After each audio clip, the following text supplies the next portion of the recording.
en el formato de teatro, ¿no? Porque la de La Casa de los Líos así era un poquito, Sí. traía ese formato medio como de teatro, así, pero está muy divertida y siempre en su estilo, ¿no? Sí, ¿no? Y la biografía que tiene, la filmografía que tiene es espectacular.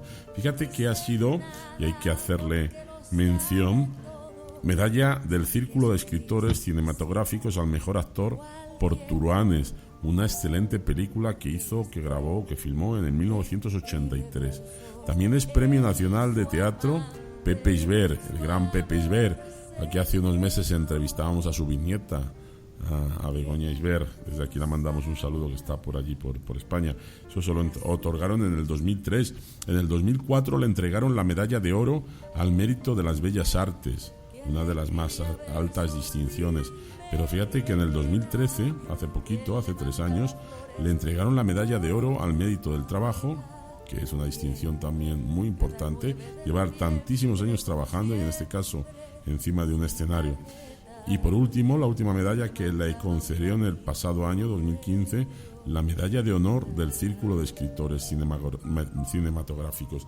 La verdad que, aparte de todas las obras de teatro, de todas las series de televisión, de todas las películas, ha trabajado con los grandes, ha trabajado con pues, la élite, junto a él también es la élite, por supuesto, de los actores españoles, que ha estado pues con todos ellos haciendo películas, como la primera película que hizo en el año 1953, que se titulaba Así es Madrid. Tú fíjate, en el 1953, en el 54 hizo El beso de Sí, Judas. yo creo que pocos actores habrá trabajando a día de hoy, no solo en España, sino a nivel mundial, con una carrera tan dilatada, ¿no? Que desde los años 50 estén trabajando actualmente todavía, no solo en España, sino que en cualquier país del mundo. Pocos actores habrá así que sigan en activo y subiéndose al escenario todas las semanas. Sí, estaba contando aquí 40, pues debe tener 80, más de 100 películas rodadas a lo largo de su historia. Aproximadamente deben ser 100 o 105 películas de todos los giros, ¿no? Y la verdad es que es impresionante. Como te digo, le vi en una entrevista que le hicieron en Televisión Española, lo vi hace poquito, donde hablaba con Bertín Osborne y estaba su esposa, y la verdad que es un señorazo, cómo habla, cómo interpreta, y bueno, pues es uno de los grandes que yo creo que todos los españoles, que aunque estemos fuera, le recordamos siempre en alguna de sus obras de teatro o películas que ha hecho, ¿no? La verdad es que es impresionante. Truanes, como digo, es una de sus películas quizás más conocida. La última que hizo fue El perro y el gato, que hizo en Televisión Española en el 2007. También Desde que amanece apetece, La casa de los líos. Esta fue esta serie que mantuvo durante 4 años, que tú hacías mención, ¿no? Yo me acuerdo aquello de La casa de los líos, Tiempos mejores, 2 hombres y una mujer. Bueno, ha hecho un poco de todo. Y lo que nos contaba en esta entrevista, que curiosamente pone voz a un personaje animado en esta película, que es Hotel Transilvania, ¿no? Y que dice su famoso chatín o chatina, ¿no? Que es ya una de las frases más internacionales que tiene nuestro paisano Arturo Fernández.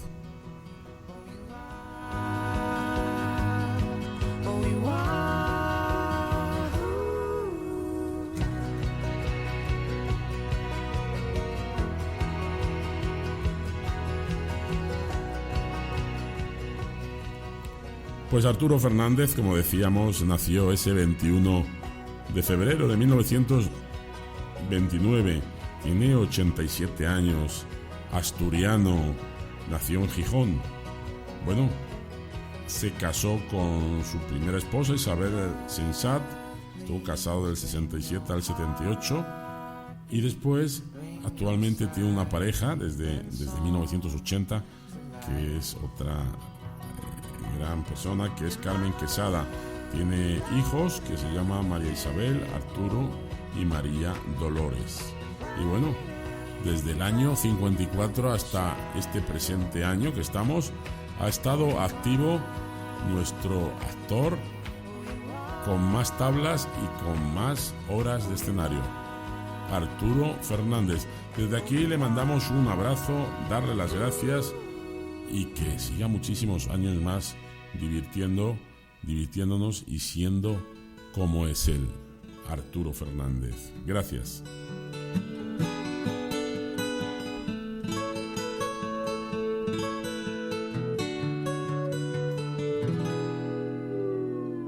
Here comes the sun, do-do-do-do.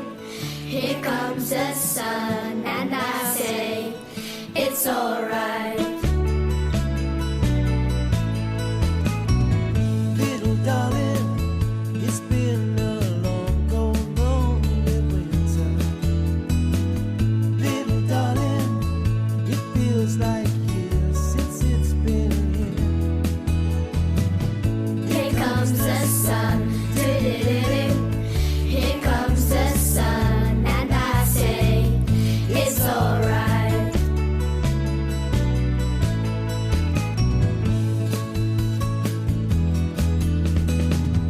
Little darling, the smiles returning to the faces.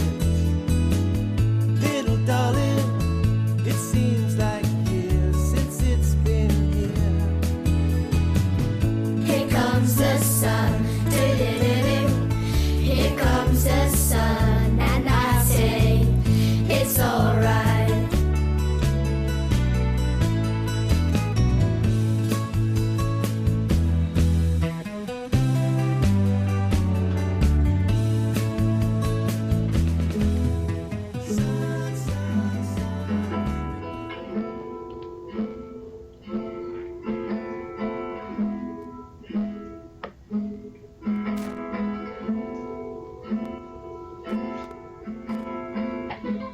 Muy buenas noches a todos los compatriotas, simpatizantes y amantes del país desde donde tengo el honor de hablaros. Como una noche más, me cuelo en el programa Españoleando para aprender y repasar junto a todos ustedes los acontecimientos ocurridos en la historia del mundo. ¿Qué ocurrió un 23 de mayo en la historia? ¿Pero de qué año? ¡Comenzamos!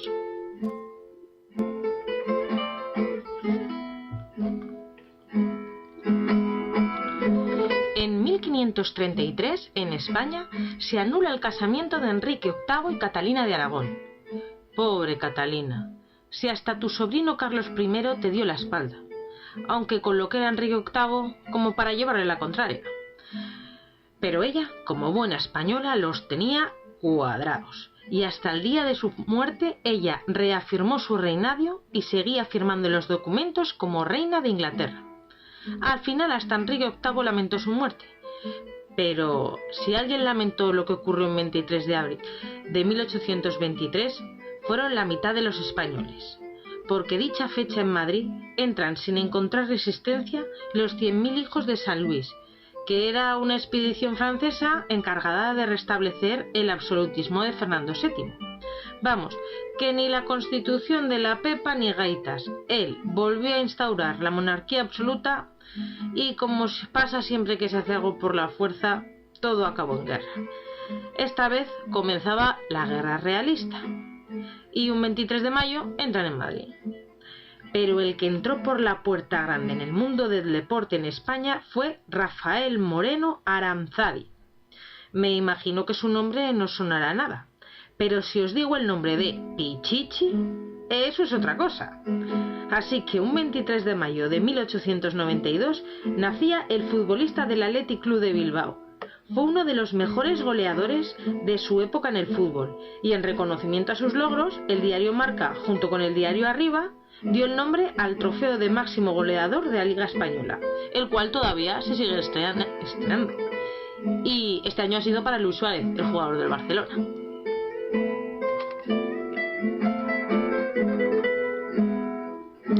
Y como digo siempre, Continuamos con la tradición de semanas anteriores, repasando juntos los números 1 de la música desde los comienzos de las listas de superventas. Y esta semana vamos a centrarnos en la lista del año 1952.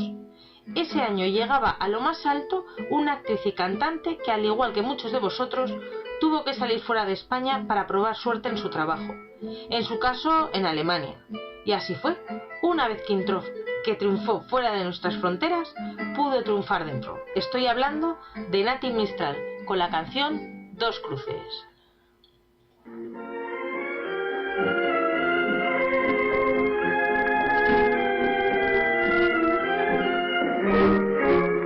Sevilla tuvo que ser con su lunita plateada, testigo de nuestro amor, bajo la noche callada, y nos quisimos tú y yo, con un amor sin pecado, pero el destino ha querido que vivamos separados. Están clavadas dos cruces en el monte del Orbillo, por los amores que han muerto sin haberse comprendido. Están clavadas dos cruces en el monte del Orbillo, por los amores que han muerto, que son el tuyo y el mío. Hay barrio de Santa Cruz, hay plaza de Doña Elvira, os vuelvo yo a recordar y me parece mentira. Ya me pueden llamar antigua, pero la copla es uno de los géneros musicales donde se puede demostrar si se tiene potencia y dominio de la voz. Pero dominio de la música en su género es el siguiente grupo musical, el cual tuvo muchos éxitos en los años 60 y que después de su disolución, algunos de ellos por separado, como Juan Pardo o Junior, también fueron número 1. Algunos de sus éxitos de este grupo fueron Por un sorbito de champán, Tú me dijiste adiós o Lola. Pero un 23 de mayo de 1966, la canción que llegaba era Mejor, del grupo Los Brincos.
Vivir un fin de semana en aquella época, en los guateques, vestir sus trajes.